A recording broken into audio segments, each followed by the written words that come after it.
गिनती की पुस्तक अध्याय 22। गिनती की पुस्तक अध्याय 22। तब इस्राएलियों ने कूच करके यरीहो के पास यरदन नदी के इस पार मोआब के अराबा में डेरे खड़े किए। बिलाम का चरित्र। और सिप्पोर के पुत्र बालाक ने देखा कि इस्राएल ने एमोरियों से क्या क्या किया है, इसलिए मोआब यह जानकर कि इस्राएली बहुत है, उन लोगों से अत्यंत डर गया, यहां तक कि मोआब इस्राएलियों के कारण अत्यंत व्याकुल हुआ। तब मोआबियों ने मिद्यानी पुरनियों से कहा, अब वह दल हमारे चारों ओर के सब लोगों को ऐसा चट कर जाएगा जिस तरह बैल खेत की हरी घास को चट कर जाता है।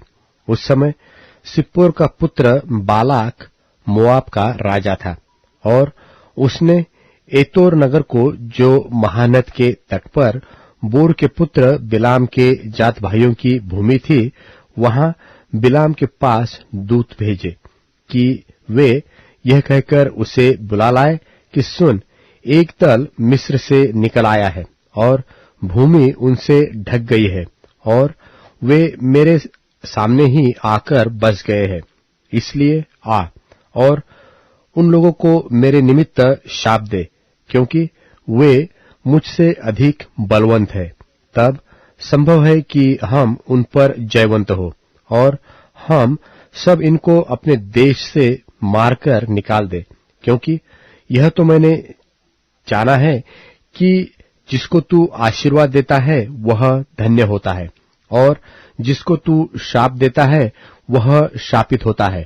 तब मोआबी और मिद्यानी पुरनिये भावी कहने की दक्षिणा लेकर चले और बिलाम के पास पहुंचकर बालाक की बातें कह सुनाई। उसने उनसे कहा, आज रात को यहां टिको, और जो बात यहोवा मुझसे कहेगा उसी के अनुसार मैं तुझको उत्तर दूंगा। तब मोआब के हाकिम बिलाम के यहां ठहर गए। तब परमेश्वर ने बिलाम के पास आकर पूछा कि तेरे यहां ये पुरुष कौन है? बिलाम ने परमेश्वर से कहा, सिप्पोर के पुत्र मोआब के राजा बालाक ने मेरे पास यह कहला भेजा है कि सुन, जो दल मिस्र से निकल आया है उससे भूमि ढप गई है, इसलिए आकर मेरे लिए उन्हें शाप दे।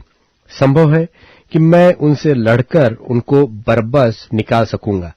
परमेश्वर ने बिलाम से कहा, तू इनके संग मत जा, उन लोगों को शाप मत दे, क्योंकि वे आशीष के भागी हो चुके हैं। भोर को बिलाम ने उठकर बालाक के हाकिमों से कहा, तुम अपने देश को चले जाओ, क्योंकि यहोवा मुझे तुम्हारे साथ जाने की आज्ञा नहीं देता। तब मोआबी हाकिम चले गए और बालाक के पास जाकर कहा कि बिलाम ने हमारे साथ आने से नाह किया है। इस पर बालाक ने फिर और हाकिम भेजे, जो पहलों से प्रतिष्ठित और गिनती में भी अधिक थे। उन्होंने बिलाम के पास आकर कहा कि सिप्पोर का पुत्र बालाक यो कहता है कि मेरे पास आने से किसी कारण नाह न कर, क्योंकि मैं निश्चय तेरी बड़ी प्रतिष्ठा करूंगा, और जो कुछ तू मुझसे कहे वही मैं करूंगा। इसलिए आ और उन लोगों को मेरे निमित्त शाप दे। बिलाम ने बालाक के कर्मचारियों को उत्तर दिया कि चाहे बालाक अपने घर को सोने चांदी से भरकर मुझे दे, तो भी मैं अपने परमेश्वर यहोवा की आज्ञा को पलट नहीं सकता कि उसे घटाकर व बढ़ाकर मानूं।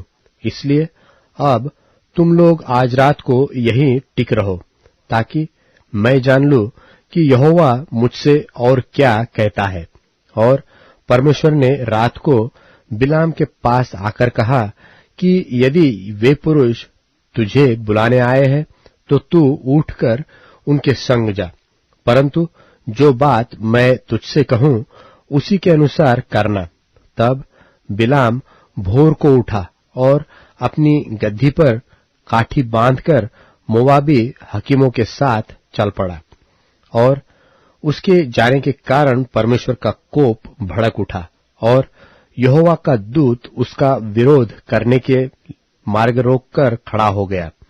वह तो अपनी गद्दी पर सवार होकर जा रहा था और उसके संग उसके 2 सेवक भी थे, और उस गधी को यहोवा का दूत हाथ में नंगी तलवार लिए हुए मार्ग में खड़ा दिखाई पड़ा।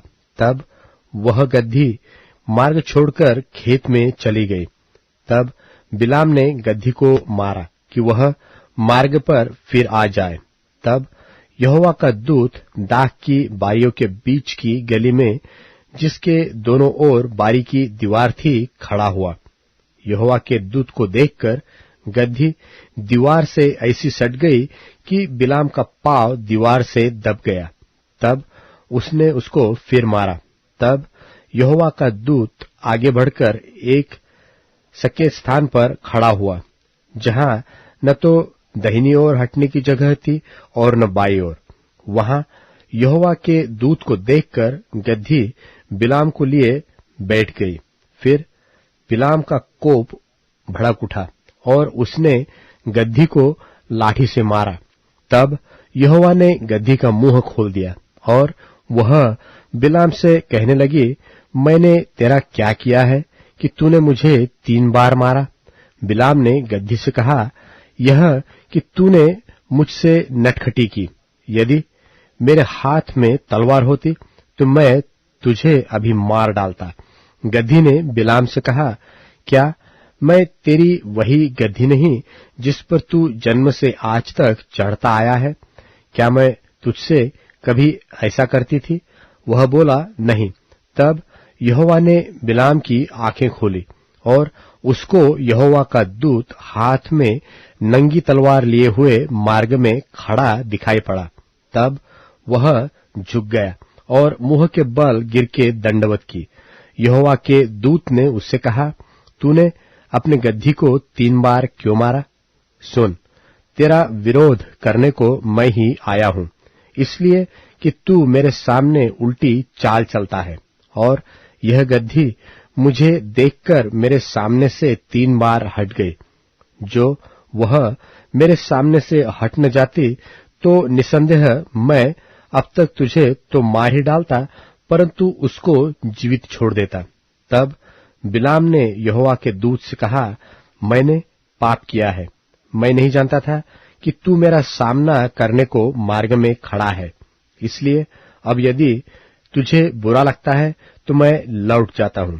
यहोवा के दूत ने बिलाम से कहा, इन पुरुषों के संग तू चला जा, परंतु केवल वही बात कहना जो मैं तुझसे कहूंगा। तब बिलाम बालाक के हाकिमों के संग चला गया। यह सुनकर कि बिलाम आ रहा है, बालाक उससे भेंट करने के लिए मोआब के उस नगर तक, जो उस देश के अर्नोन वाले सिवाने पर है, गया। बालाक ने बिलाम से कहा, क्या मैंने बड़ी आशा से तुझे नहीं बुलवा भेजा था? फिर तू मेरे पास क्यों नहीं चला आया? क्या मैं इस योग्य नहीं कि सचमुच तेरी उचित प्रतिष्ठा कर सकता? बिलाम ने बालाक से कहा, देख, मैं तेरे पास आया तो हूं, परंतु अब क्या मैं कुछ कह सकता हूं? जो बात परमेश्वर मेरे मुंह में डालेगा वही बात मैं कहूंगा। तब बिलाम बालाक के संग संग चला और वे किर्यथूसोत तक आए, और बालाक ने बैल और भेड़ बकरियों को बलि किया और बिलाम और उसके साथ के हाकिमों के पास भेजा। बिहान को बालाक बिलाम को बालू के ऊंचे स्थानों पर चढ़ा ले गया और वहां से उसको सब इस्राएली लोग दिखाई पड़े।